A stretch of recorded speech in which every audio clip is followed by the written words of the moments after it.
नमस्कार, आप देख रहे हैं जेजेएन न्यूज और मैं हूं आपके साथ अनुराधा छिब्बर। आइए रुक करते हैं देश और प्रदेश की मुख्य खबरों की ओर।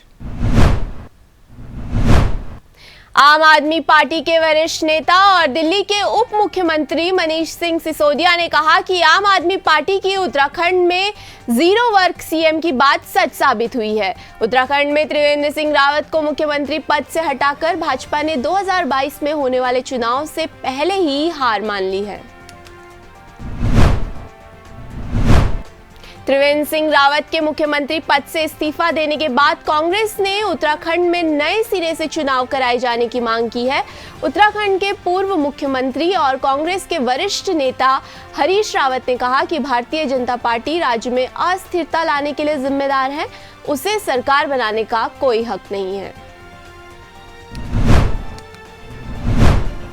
उत्तराखंड राज्य बनने के बाद 20 साल में 8 मुख्यमंत्री बने हैं, लेकिन एनडी तिवारी को छोड़कर एक भी सीएम ने अपना 5 साल का कार्यकाल पूरा नहीं किया। एनडी तिवारी 2002 से 2007 तक उत्तराखंड के मुख्यमंत्री रहे। वहीं नारायण दत्त तिवारी देश के पहले ऐसे राजनीतिज्ञ थे जो 2 राज्यों के मुख्यमंत्री रहे। उत्तराखंड के मुख्यमंत्री त्रिवेंद्र सिंह रावत ने मंगलवार को इस्तीफा दे दिया। इसी के साथ ही कैबिनेट भी भंग हो गई। अगला मुख्यमंत्री कौन होगा, यह आज बुधवार को भाजपा के प्रदेश कार्यालय में सुबह 10 बजे विधायक दल की बैठक में तय होगा। इसके लिए केंद्रीय पर्यवेक्षक के तौर पर छत्तीसगढ़ के पूर्व मुख्यमंत्री रमन सिंह और पार्टी के प्रदेश प्रभारी दुष्यंत कुमार गौतम देहरादून पहुंच चुके हैं। 11 मार्च को महाशिवरात्रि को कुंभ में अखाड़ों का पहला शाही स्नान है। कुंभ की शुरुआत 1 अप्रैल से होगी, लेकिन पहले शाही स्नान के लिए कोविड से बचाव की कुंभ मानक संचालन प्रक्रिया लागू हो गई है। बुधवार से एसओपी प्रभावी होगी और शुक्रवार तक लागू रहेगी। इसके अंतर्गत हरिद्वार में आने वाले हर व्यक्ति को कुंभ मेला पोर्टल पर पंजीकरण और 72 घंटे पूर्व की कोविड नेगेटिव रिपोर्ट लानी होगी। बॉर्डर और मेला क्षेत्र में भी 40 टीमें कोविड की रैंडम जांच करेंगी। 11 मार्च को होने वाले पहले शाही स्नान को लेकर लाखों श्रद्धालुओं के हरिद्वार पहुंचने की उम्मीद को देखते हुए यातायात व्यवस्था बनाए रखने और भीड़ को नियंत्रित करने के लिए रूट प्लान जारी किया गया है। ट्रैफिक प्लान के मुताबिक शहर में किसी भी तरह के वाहनों को प्रवेश नहीं दिया जाएगा। रोडवेज की बसों को भी शहर से बाहर निर्धारित पार्किंग में खड़ा कराया जाएगा। वहीं पहली बार पार्किंग से शहर के पास तक यात्रियों को लाने के लिए सिटी बसों को चलाया जाएगा। राज्य में मंगलवार को कोरोना के 49 नए मरीज मिले और 98 मरीज ठीक होने के बाद अस्पतालों से डिस्चार्ज किए गए।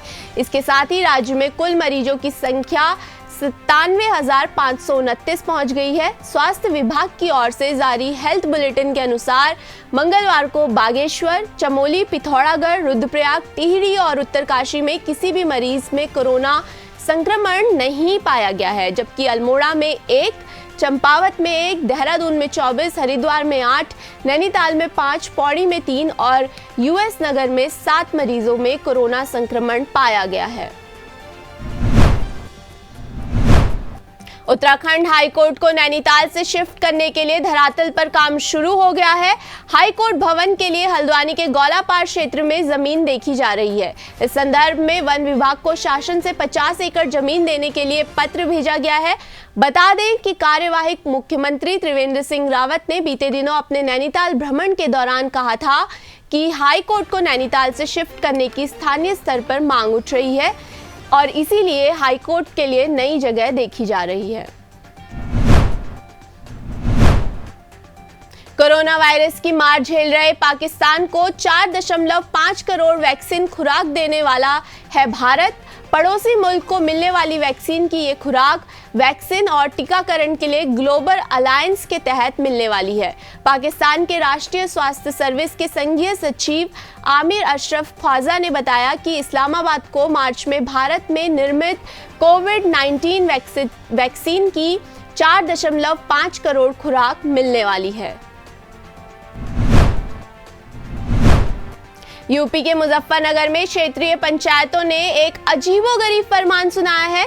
इस पंचायत के फैसले के मुताबिक लड़के अब हाफ पैंट और लड़कियां जीन्स टॉप नहीं पहन सकेंगी। पंचायत के लोगों का मानना है कि इससे समाज में एक बुरी प्रथा फैल रही है। इस पर लगाम कसने के लिए लड़कों को हाफ पैंट और लड़कियों के जीन्स टॉप पहनने पर रोक लगा दी गई है।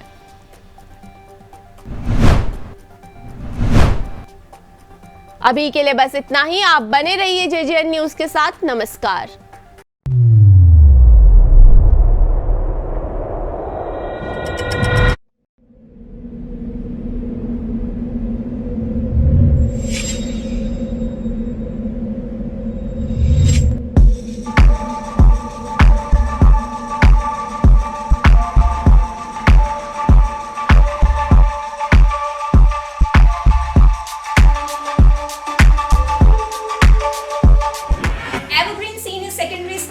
is centrally located school in Beripara, Halwani, driven by a motto Vidyava Balam, and to provide quality education to all students in safe and secure environment.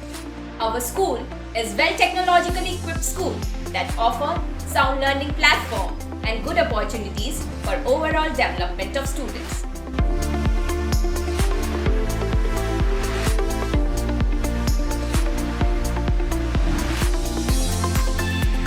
At present, there are 65 teachers in our school who are sincere, passionate and continuously doing hard work for bright future of 1600 students. Classrooms are wide, spacious, well illuminated, aesthetically pleasing and airy. Students also get the power of bus that help them to reach the school from distant places. My school also use modern ways of teaching like projectors, which allow the teacher to interact with students better by using a multi-modal form of teaching.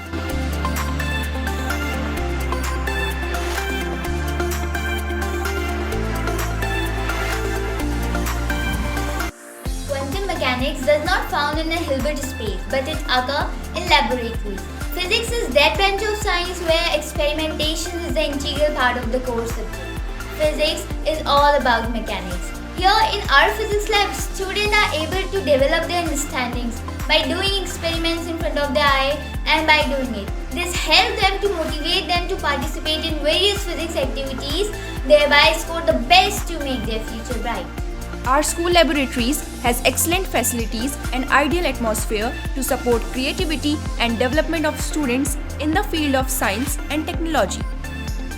Chemistry lab helps us to grasp the knowledge of chemical reaction and their application in real life.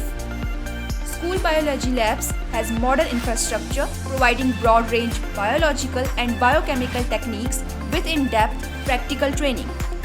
We also have computer labs with 50 most efficient systems that are filled with modern technology, which helps the student to learn the basic concepts. School library is a place where kids introduced to the magical world of books. Great books with various themes, genre and subjects are available in our library. Our school firmly believes that apart from education, physical fitness and strength of each child should also be kept in mind to shape his future. Various sports like volleyball, basketball, badminton and cricket are made available for students to enhance their interest in games and teamwork. Evergreen School kept working honestly for the benefits of students. They have launched Chalkbox app, which provides virtual classes and regular study material to the students at home.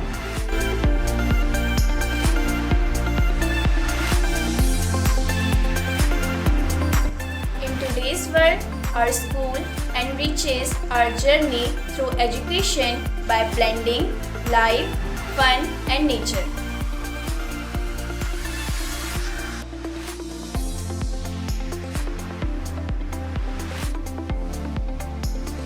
A dream doesn't become reality through magic.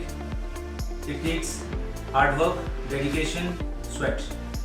My dear students, I would like to welcome you all in Evergreen Senior Secondary School for the new session 2021-22. May you be what you want to become in your future.